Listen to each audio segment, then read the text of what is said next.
So, how does a massive global church teach its members to handle really tough questions about its own history, its doctrine, and its policies? Well, today we're going to break down a formal curriculum from the Church of Jesus Christ of Latter-day Saints that's designed to do just that. It's a structured path for personal inquiry. Okay, so here's our roadmap. We're going to start with the core idea that asking questions is actually a good thing. Then we'll get into how to frame those questions, where to find information you can trust, a specific learning pattern they use in the classroom, and finally what the ultimate goal of this whole process is supposed to be. All right, let's start with the foundation. Because before you even get to how to find answers, the curriculum spends a lot of time establishing that asking the question in the first place is valuable. It's not a problem, it's a starting point. You know, this is a big one, right? It's a question that can cause a ton of anxiety for people of faith. In this course, it doesn't shy away from it at all. In fact, it puts this exact concern right at the heart of the conversation. This quote from a senior church leader really sets the tone for everything. Inquiry isn't some problem that needs to be fixed. It's called the actual birthplace of testimony. So the message here is powerful. Questions aren't just allowed, they're seen as absolutely essential for growth. And to really drive this home, the course connects this idea directly to the church's own origin story. Joseph Smith's first big spiritual experience, as the story goes, started because he had a question that he took to God. So questioning is basically framed as being part of the church's DNA.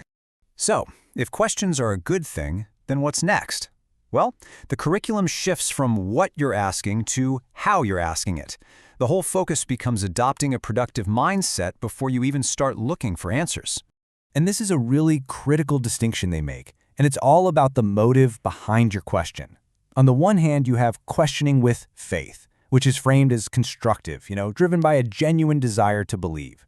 But on the other hand, you have questioning with doubt, which is presented as more of a destructive loop, where you're just kind of focusing on flaws and talking with other people who share those doubts. It's a psychological frame that really sets the tone for everything that follows. The manual also teaches a way to sort your questions, kind of like triage in an emergency room. Students learn to separate their primary questions. These are the big foundational pillars of faith, from the secondary ones, which are all those potentially endless nitty-gritty details about history or policy. And the thinking here is pretty straightforward. If you can get a solid answer for yourself on those big primary questions, you'll have a strong framework that helps you handle all those secondary issues. Those smaller questions might get answered along the way, or they might just not seem as important anymore. Now, this is a really interesting part of the whole approach. It's a direct acknowledgement that things can be messy.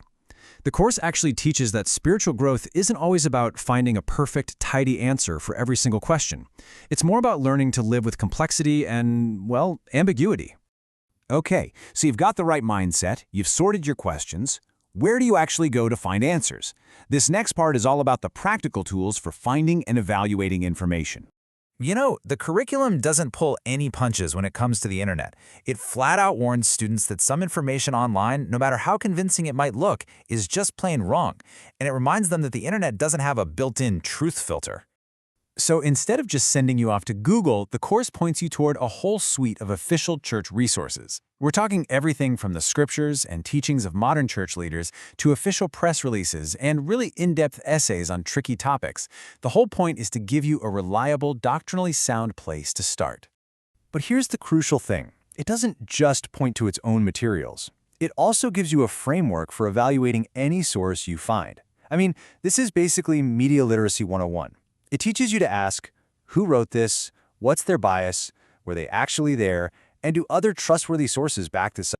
And this isn't just theory either. They have these 9 short, skill-based micro-trainings. They're designed to give you hands-on practice in things like figuring out if a source is reliable, learning how to disagree with someone respectfully, and just generally becoming a more independent learner.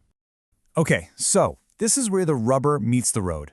Let's see how all these ideas and tools actually come together in a classroom setting, because there's a very specific, repeatable pattern that they follow in every single discussion.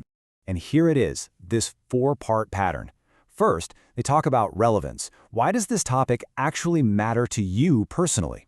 Then, they dive into understanding, using those reliable sources we just talked about. The third step is huge. They articulate. They actually practice explaining what they've learned out loud. And finally, they're encouraged to take time to reflect on their own and write down their thoughts and feelings. And what's really cool is that this isn't just for a few hand-picked topics. It's this versatile framework that a class can use for any issue they want to explore, which gives them a consistent way to tackle even the most sensitive or complicated subjects. So that brings us to the big one, right? The final and most important question. After all of that, what's the point? What's the intended outcome of this whole curriculum? Well, they're pretty upfront about the goals. The whole process is designed to not only strengthen a person's faith, but also to boost their confidence in the church's teachings, help them get better at explaining what they believe, and, most importantly, to help them see their questions as an invitation for growth, not as a crisis of faith. This quote right here really captures the heart of the whole philosophy. That struggle, that spiritual wrestle with a tough question, that isn't something to run away from. It's framed as the very process that opens the door for divine guidance and a deeper personal understanding. So, when you boil it all down, the entire program is an exercise in reframing. It's designed to take all that energy from doubt and uncertainty and difficult questions and channel it into a journey that they believe leads to a much more resilient and personal faith. And that leaves us with a final thought to chew on.